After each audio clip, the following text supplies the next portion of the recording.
He stood there, the guard's boots echoing across Arlington's sacred land. 21 steps, turn, and stop, but a shadow moved amid the crowd. A man with steely eyes and a gun tucked in his coat watched and waited. He was just another face to the tourists. Jacob Walsh saw him as a threat to all the tomb stood for. In a single heartbeat, a regular patrol might turn into a fatal standoff, where one wrong action could break the silence of this sacred spot. What happened next would leave everyone stunned and spoil the plans of a fugitive. Before we get into this story, where are you watching it from? Comment below and let us know. And if you think that principles like honor, courage, and sacrifice are still important, help us keep their memory alive and subscribe to the channel. The morning of fall at Arlington National Cemetery was cool. The air felt clean, and the sunshine made the rows of white headstones look like a shining sea of glory. Jacob Walsh stood guard at the tomb of the nameless soldier. His navy blue suit was spotless. His kepi cap was just the right angle, and his sunglasses showed how peaceful and respectful the site was. Every move was exact. 21 steps, a sharp turn, a 21-second pause, and then the cycle started over. Jacob saw this as more than simply a job. It was a solemn promise to commemorate the dead who had sacrificed all for the country he loved. Jacob was 32 years old and had been an Army Ranger for 2 tours in the Middle East. He had seen the turmoil of war and felt the weight of decisions made in a split second. As a tomb guard now, his life was all about discipline, and every step he took was a monument to those who never came home. His senses were razor sharp, honed by years of training and instinct. Even if he seemed stoic, he heard everything: the sound of leaves rustling, travelers talking, and the pounding of his own heart. There was a man in the gathering at the tomb that morning who didn't belong there. Viktor Morazzov, a 42-year-old wanted man from another country, stood near the edge of the viewing area. His leather jacket was too shiny for a tourist. His well-groomed beard and slicked-back hair shouted sophistication, but his worn military boots revealed a different story, a past full of bloodshed, missions, and shadows. Interpol sought Viktor for terrorism and weapons smuggling. He was a ghost who had gotten away from the law too many times. He arrived here today with a goal, and his palm was resting casually near the pocket where a CZ-75B handgun, customized for silent kills, was waiting. Viktor watched Jacob's every motion, not with the amazement of a tourist, but with the steely precision of a hunter. He took a few pictures with his camera put up to look like it belonged there, but he was really paying attention to sightlines, security holes, and the guard's patrol rhythm. Signs of arrogance, American weakness. He murmured under his breath, just loud enough for Jacob to hear bits and pieces over the wind. Jacob didn't care. He'd heard worse, but the way Viktor stood, too balanced and too controlled, made his gut feel uneasy. Margaret Hayes, a 68-year-old retired librarian and former Army nurse, was leading a group of school youngsters through the cemetery. She had gray hair that was hidden by a volunteer cap, but her eyes were still sharp. She had spent years in conflict zones fixing up soldiers, and she had a sixth sense for peril. Earlier, when Viktor hung around her information booth and asked her strange questions regarding guard schedules and security cameras, she felt it again as she watched him hover near the tomb. She moved closer, pretending to fix a display of pamphlets, and caught Jacob's eye when he was on a break from his patrol. "Jacob, that man in the leather jacket is asking too many questions," Margaret said in a quiet voice, just a whisper. "Something's not right." Jacob's face didn't move, but he nodded slightly and looked at Viktor. He went back to his patrol, but this time all of his senses were focused on the stranger. Viktor's actions were too careful, and his look was too cold. Jacob saw the bulge under the man's jacket, and the small difference in shape that screamed hidden weapon. His heart rate was stable, but his mind was already working out angles, distances, and possible results. Families, veterans, and visitors were all there. Their voices were a faint buzz against the sacredness of the grave. A couple in their 20s took selfies. A bunch of kids held American flags. A group of gray-haired soldiers stood quietly, their eyes moist with memories. Viktor stepped closer to the tomb's viewing area, weaving between the crowd with a casualness that seemed choreographed. He stopped at a low barrier and brushed the edge of his jacket with his hand. Jacob saw the movement, and his gut told him that this wasn't a tourist, it was a menace. "Quite the show you put on here, soldier. All this pomp, all this ceremony for what? A dying empire." His voice was low but purposeful, and it was focused at Jacob. His accent was smooth, almost neutral, yet it had a steely edge like steel under velvet. Jacob didn't say anything. He just stared at a location far away, as etiquette said he should. But he remembered everything. how Victor's weight moved to his right leg, the faint smell of gun oil coming from his jacket, and how his fingers trembled near his pocket. People in the crowd started to feel like something was wrong. The young pair frowned and put down their phones. A mother brought her kids closer, and her face got tight. The veterans looked at each other and stiffened their bodies. Margaret, who was still close to her booth, saw everything happen and kept her hand close to an emergency call button.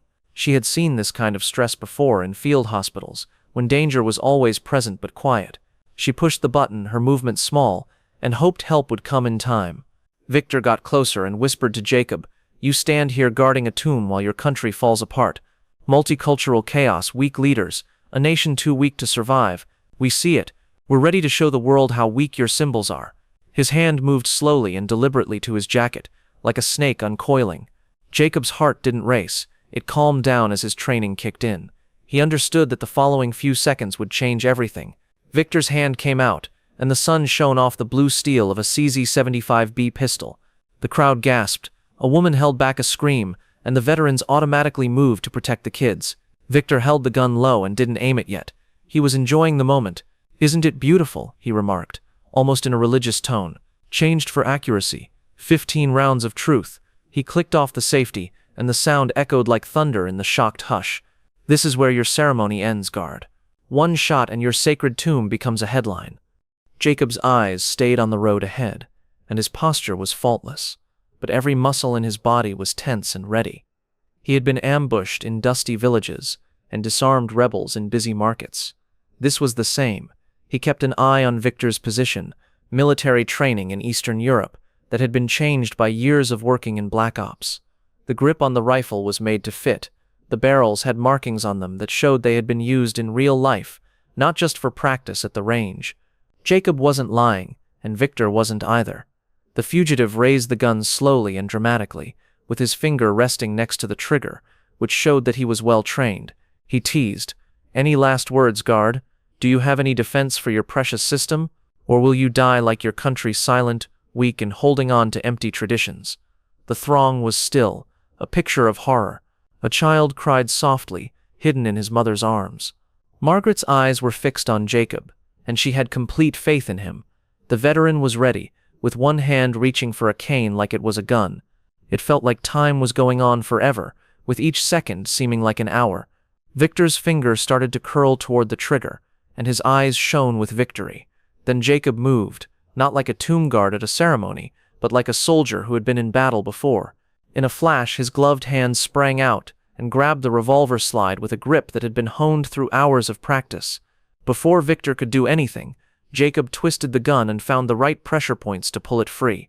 The gun seemed to disappear from Victor's hands and into Jacob's, as if it had never been his. Jacob moved like a dancer, with great skill. When his thumb hit the magazine release, the clip fell out and landed in his other hand. The weight and the shiny brass rounds in the sun informed him it was full. His fingers flicked the slide, sending the round flying out in a smooth arc. The 9mm bullet hit the stone plaza like a bell. Safety on, chamber empty, firearm locked up. In less than 3 seconds, the crowd blinked, and some later swore they only saw a flash of white glove in Victor's empty palm. Victor stood there, his arrogant mask broken, his fingers reaching for nothing, and his face changed from shock to wrath. "You," he snarled, but Jacob cut him off. His voice was calm but authoritative. "Model, modified trigger assembly, Montenegro craftsmanship, subsonic ammo, Serbian spring, approximately 2,000 rounds fired based on the barrel wear." His glove fingers traced the pistol's frame as he spoke, and his analysis was clinical. "You picked the wrong place and the wrong man." Victor rushed in, giving up on tactics. Jacob was ready, though. He used the grip of the gun as a hinge to bring the rear sight down in a perfect arc, hitting the bridge of Victor's nose. The fugitive's leather jacket got stained with blood and cartilage.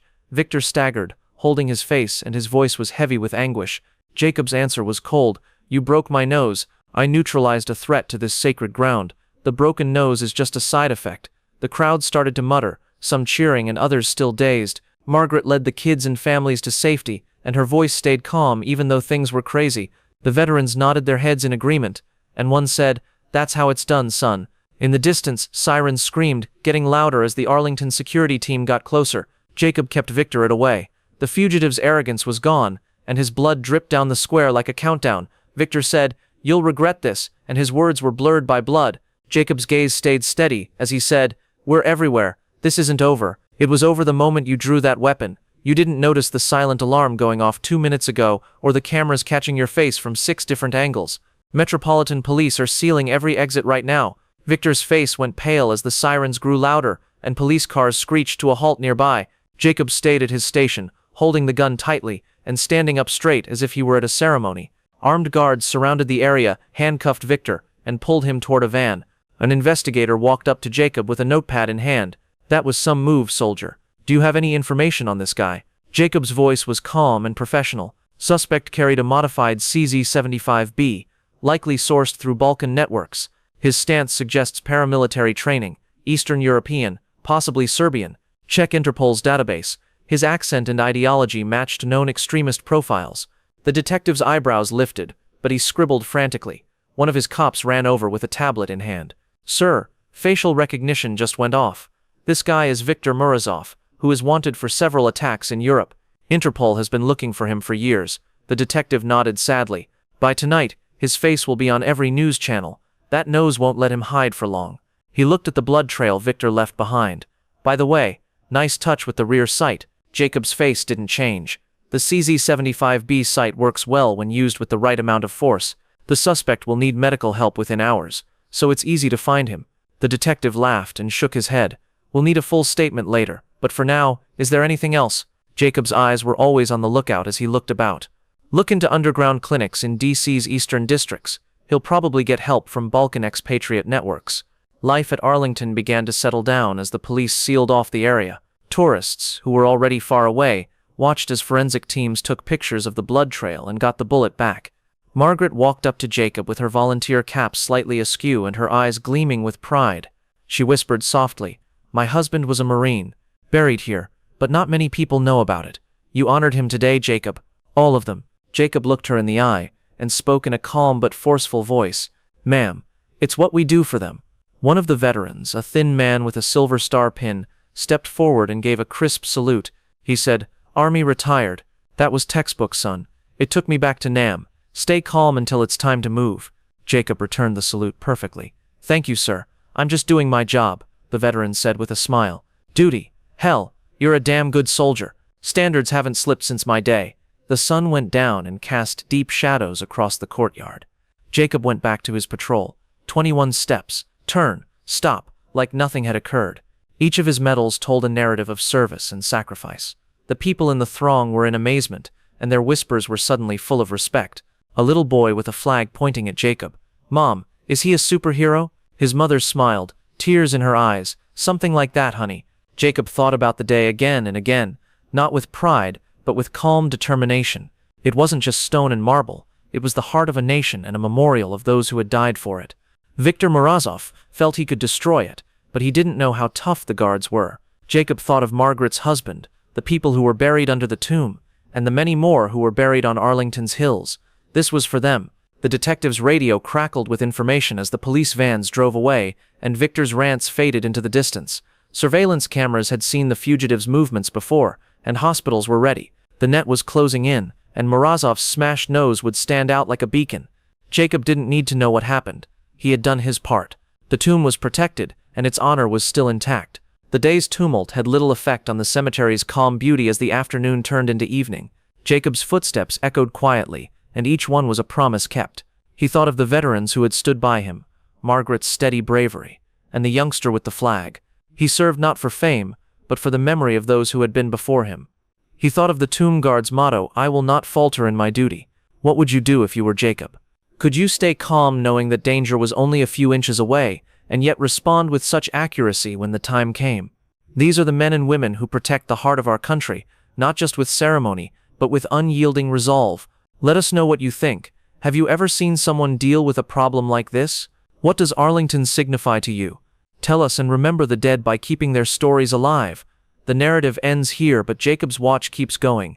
He takes 21 steps, turns, and pauses, each one a sign of responsibility, courage, and America.